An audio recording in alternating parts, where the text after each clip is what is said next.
Sure. The Federal Reserve says it will leave U.S. interest rates unchanged amid trade uncertainty and risk of stagflation. The benchmark rate will remain between 4.25% and 4.5%, where it has been since December.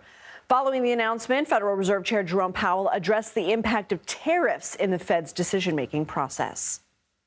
If the large increases in tariffs that have been announced are sustained, they're likely to generate a rise in inflation, a slowdown in economic growth, and an increase in unemployment.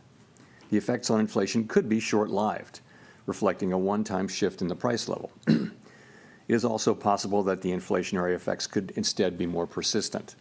Avoiding that outcome will depend on the size of the tariff effects, on how long it takes for them to pass through fully into prices, and ultimately on keeping longer-term inflation expectations well anchored. CBS News senior business and technology correspondent Jo Ling Kent joined us now. Jo Ling, what struck you about his comments and how did the markets react?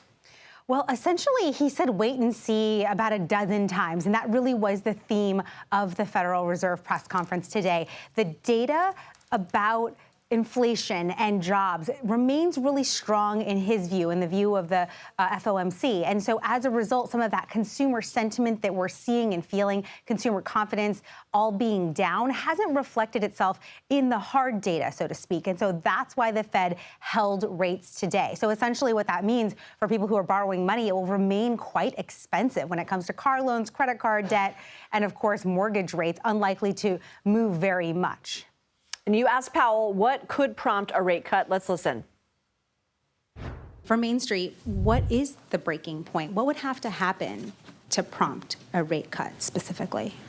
We really don't see in the data yet big economic effects. Our policy is in a good place, so we think we can wait and move when it is clear what the right thing to do is. Really not at all clear what it is we should do. So people are feeling stress and concern, but unemployment hasn't gone up. Job creation is fine. Wages are in good shape. The economy itself is still, in solid shape. Not a ton of clarity on the timeline.